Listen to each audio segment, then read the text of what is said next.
필기 준비를 하시기 바랍니다.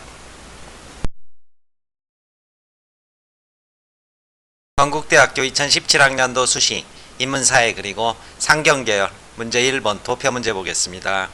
문제 1번 도표 문제에서는 제시문 가의 핵심 키워드인 장소애와 무장소성을 가지고 도표를 분석하라 이렇게 600자를 출제하고 있고, 학생 여러분들은 제시문 가의 내용을 압축하는데 주력하지 마시고 가에서는 핵심 키워드만 이렇게 끄집어내서 이 키워드를 토대로 해서 도표를 분석하는 답안에 주력을 하시기 바라겠습니다. 학원 측에서 예시 답안을 작성해 놓은 만큼 답안을 유심히 보시고 어떻게 서술하는 것이 효율적이고 높은 점수를 얻을지 차분하게 분석을 해보시기 바라겠습니다. 그리고 기본적으로 이 청원논술 채널은 자기가 써보지 않고 설명만 듣는다면 아무 의미가 없습니다. 반드시 자기가 써보고 난 뒤 해설을 듣고 자신의 답안지와 설명을 비교하는 방식으로 활용해 주시기 바라겠습니다. 문제 1번에 대한 서술 방향 확인하겠습니다. 일단 가에서는 장소애와 무장소성이 이렇게 키워드로 도출될 수 있을 것이고, 이것을 가지고 다를 분석하는 과정에서 이 빨간색 부분이 도표를 분석해서, 즉 가의 핵심 의미로 분석해서 서술하는 과정입니다. 따라서 분석 그 자체, 노후주택 개선에 대한 기대는 95%를 비롯해서 가장 높고 공원 녹지 확대 및 문화생활 증진에 대한 높은 기대감의 순서를 보인다. 이러한 도표 내용을 간략하게 언급하고 난 뒤 이것이 바로 실존의 근원적 중심으로서의 주거공간, 즉 쾌적하고 문화의 향유가 가능한 장소로서의 주거공간을 선호한다는 모습을 보여주고 있는데, 공동체 증진에 대한 기대는 66%로 상대적으로 가장 낮다. 이것은 공동체적 소속감보다는 가에 제시된 장소의 정체성이 없는 획일적 공간으로 뉴타운이 변모해 간다는 것이다. 이러한 분석적 서술을 덧붙이는 데 더 주력을 하셔야 될 것입니다. 따라서 뉴타운 주민들은 집의 기능적 편리성을 우선시하게 되고,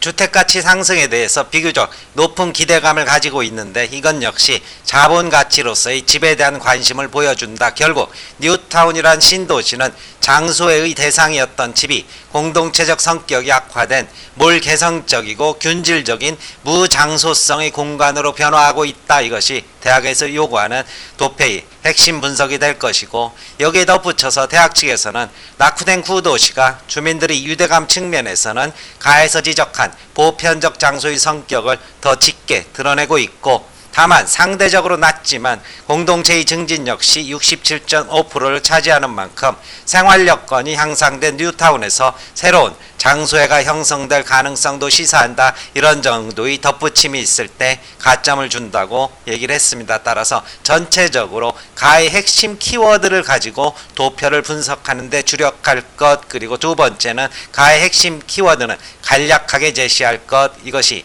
건국대 1번 서술의 핵심적인 방향이라고 볼 것입니다. 답안 정해 보겠습니다. 대학에서 밝힌 서술 방향에 따라서 학원에서 작성한 답안지입니다. 문제 1번에 대한 답안입니다. 가는 현대사회에서 인간이 장소애를 경험할 수 있는 장소가 사라지고 있는 현상을 무장소성으로 정의한다. 이러한 개념을 바탕으로 다를 분석하면 주민들은 뉴타운 사업에 대해 우선 노후주택 개선에 대한 기대 95%를 비롯 공원 녹지 확대 및 문화생활 증진 등에 대한 높은 기대감을 보여준다. 이는 가에 제시된 실존의 근원적 중심으로서의 주거공간, 즉 쾌적하고 문화의 향유가 가능한 장소로서의 집의 중요성에 대한 일반적 인식을 반영하고 있다고 볼 수 있다. 이와 동시에 공동체 증진에 대한 기대는 66%로 상대적으로 가장 낮고 매우 기대 역시 이 항목에서 가장 낮게 나타난다. 이는 주민들이 새로운 공간에 대해 상호작용을 통한 공동체적 소속감보다는 가에 제시된 장소의 정체성이 없는 획일적 공간일지라도 기능적 편리성을 우선시한다는 사실로 풀이된다. 주택가치 상승에 대한 비교적 높은 기대감 역시 자본가치로서의 집에 대한 관심을 반영한다. 결국 뉴타운이란 신도시는 장소의 대상이었던 집이 공동체적 성격이 약화된 몰개성적이고 균질적인 무장소의 공간으로 변화되어가는 현상의 단면을 보여준다. 따라서 낙후된 구도시가 주민들의 유대감 측면에서는 가에서 지적한 보편적 장소의 성격이 강하다고 볼 수 있다. 여기까지가 600자 정도의 분량이고, 대학에서 가점할 수 있다는 부분 한 줄 덧붙여봤습니다. 다만 상대적으로 낮지만 공동체의 증진 역시 67.5%로 나타나므로 생활 여건이 향상된 뉴타운에서 새로운 장소회가 형성될 가능성도 시사한다. 1번에 대한 답안입니다. 마칩니다.